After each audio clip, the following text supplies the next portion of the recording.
অর্থবিত্ত থাকা সত্ত্বেও আমি আমার একমাত্র ছেলেকে কখনো ১০ টাকার বেশি টিফিন খরচ দিইনি। সে তার বন্ধুদের দেখিয়ে বলতো, বাবা দেখো, সুমন আজ ব্র্যান্ডেড ঘড়ি পরে এসেছে। বাবা দেখো, রাজুর স্কুল ব্যাগটা ইম্পোর্টেড, সুন্দর না বাবা? আমি চুপ করে থাকতাম। আমার ছেলের সাহস হয়নি কখনোই আমার কাছেও জিনিসগুলো চাওয়ার। একদিনও খেলতে খেলতে পায়ে ব্যথা পেল। পরদিন স্কুলে যাওয়ার সময় আমাকে বলল, বাবা, আমাকে তোমার সাথে অফিসের গাড়িতে করে স্কুলে নামিয়ে দেবে? আমি ওর অবস্থা দেখে বললাম, ঠিক আছে। এরপর সপ্তাহখানেক ও আমার সাথেই গেল আমার অফিসের গাড়িতে। আমি ওকে স্কুলের গেটে নামিয়ে দিতাম। এরপর থেকে ছেলের আর স্কুলে হেঁটে যেতে ইচ্ছে করে না। বাধ্য হয়ে আমি বলেই দিলাম, অফিসিয়াল জিনিস ব্যক্তিগত ব্যবহারের জন্য নয়। বাড়ি থেকে স্কুল ১০ মিনিটের পথ। স্কুল টাইমের খানিকক্ষণ আগে বেরোবে, তাহলে সময় মতো পৌঁছে যাবে। ছেলে আমার প্রচণ্ড মন খারাপ করে বসে রইল। ছেলের মায়েরও মুখ গোমরা। আমি এমন করি কেন? সবাই তো অফিসের গাড়ি ব্যক্তিগত কাজে ব্যবহার করে, তাহলে আমার সমস্যা কোথায়? সেদিন সন্ধ্যায় ছেলে বাড়িতে এসে বলল, জানো, আমার বন্ধু শহরের সবচেয়ে সেরা স্কুলে ভর্তি হয়েছে। আমিও। এর বেশি কিছু বলার আগেই তাকে থামিয়ে দিয়ে আমি বললাম, বাবা, প্রতিষ্ঠান সেরা হয় নাকি ছাত্র? ধরো আমি তোমাকে সেই স্কুলে দিলাম, কিন্তু তুমি ফেল করলে, তাহলে আমি কি বলবো, তুমি ফেল নাকি তোমার স্কুল? ছেলে বলল, বুঝেছি বাবা। আমি ওর মাথায় হাত রেখে বললাম, এই পর্যন্ত তোমার ক্লাসের কোনো ছেলেই তোমাকে টপকে যেতে পারেনি। বরাবর তুমিই ফার্স্ট হয়েছ। সুতরাং তুমি যেখানে পড়বে সেই স্কুলই শহরের সেরা স্কুল। এরপর সে আর কিছু বলেনি। এক বিকেলে ছেলে বলল, বাবা, আমার এক্সট্রা টিউটার দরকার, ম্যাথ আর ইংলিশে একটু সমস্যা হচ্ছে। জবাবে আমি বললাম, রাতে যখন আমি বাড়িতে ফিরব, আমার কাছেই তুমি ম্যাথ আর ইংলিশ শিখবে। ছেলে বলল, বাবা, তুমি অনেক পরিশ্রম করে বাড়িতে আসো তাই না?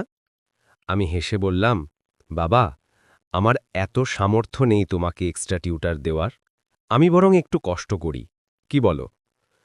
ছেলে আমাকে জড়িয়ে ধরে বলল, ঠিক আছে বাবা।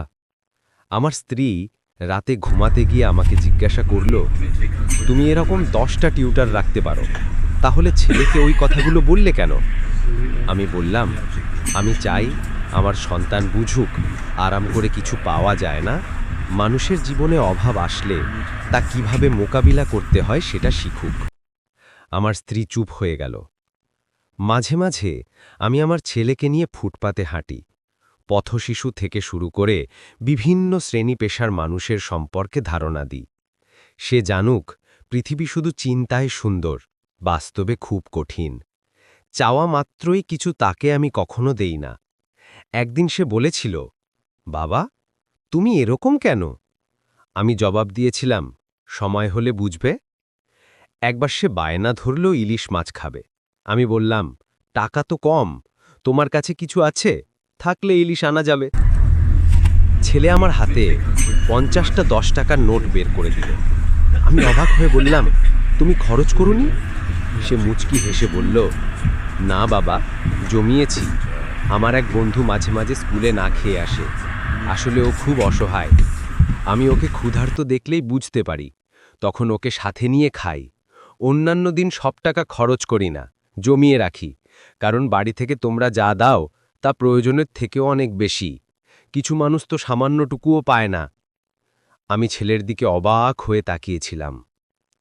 সেই জমানো টাকা দিয়ে সেদিন বাজার থেকে ইলিশ মাছ এনে ছেলেকে খাওয়ালাম।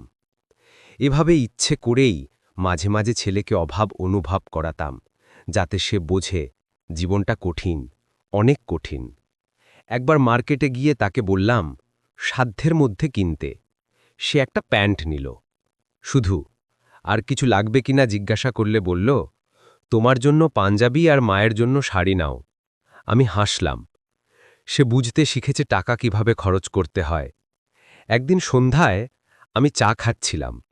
ও বলল, বাবা, সায়নটা আর মানুষ হল না, অথচ আঙ্কেল ওর জন্য নিজেকে উজাড় করে দিয়েছেন, যখন যা চেয়েছে তাই পেয়েছে। আমি ছেলেকে বললাম, আমি তো তোমাকে কিছুই দিতে পারিনি। ছেলে আমার কোলে মাথা রেখে বলল, প্রতিটা চাহিদা পূরণ না করে তুমি শিখিয়েছ অভাবে যেন স্বভাব নষ্ট না হয়। তুমি জীবনে যে শিক্ষা দিয়েছ তা সব কিছুর ঊর্ধ্বে।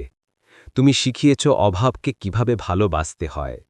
আমি এখন জানি আমার বাবার আমি ছাড়া আর কিছু নেই, বাকিটা আমাকে গড়ে নিতে হবে। আমি সাধারণ জামা কাপড়েও হীনমন্যতায় ভুগি না, কারণ আমি জানি আমি কে। তোমার দেওয়া শিক্ষা আমি সারা জীবন ধরে রাখব বাবা। চাওয়া মাত্রই পেয়ে গেলে আমি কখনোই জানতাম না ৫০ দিন না খেয়ে টিফিনের টাকা জমালে ৫০০ টাকা হয়। তুমি ছিলে বলেই সবকিছু সম্ভব হয়েছে। আমি মানুষকে মানুষের চোখে দেখি, আমি বুঝি জীবন কত কঠিন। আমার স্ত্রী এখন নিজে থেকেই অনেক খুশি। সে বুঝতে পেরেছে আমার উদ্দেশ্যটা। ছেলে নিজের রোজগারে প্রাইভেট কার কিনে আমাকে হাসতে হাসতে বলল, ২ বছর ধরে টাকা জমিয়ে কিনেছি এটা। তখন বুঝেছিলাম ছেলে আমার সঞ্চয়ী হয়েছে, আমার শিক্ষা বোঝা যায়। সেদিন যাবতীয় সম্পত্তি ওকে বুঝিয়ে দিয়ে বললাম, সামলে রেখো। ছেলে জিনিসগুলো আমার হাতে ফিরিয়ে দিয়ে বলল, তোমরা সাথে থেকো, আর কিছু লাগবে না। ছেলেকে বুকে জড়িয়ে ধরে ছেলের মাকে বললাম, দেখেছ, আমি ভুল করিনি। আমি আমার সন্তানকে মানুষ করতে গিয়ে জীবনের শ্রেষ্ঠ শিক্ষাটাই দিয়েছি, যেমনটা আমার বাবা আমাকে দিয়েছিলেন। আমি ওকে অভাবে লজ্জিত হওয়া নয়, বরং দৃঢ় থাকতে শিখিয়েছি। আমি ওকে নিজের পায়ে দাঁড়াতে শিখিয়েছি, কারো উপর নির্ভর না করে চলতে শিখিয়েছি। ছেলে আমার মানুষের মতো মানুষ হয়েছে, এর চেয়ে বড় সম্পদ আর কি হতে পারে? সত্য ঘটনার ওপর অবলম্বনে। জীবনচক্র। সরোজ আহমেদ।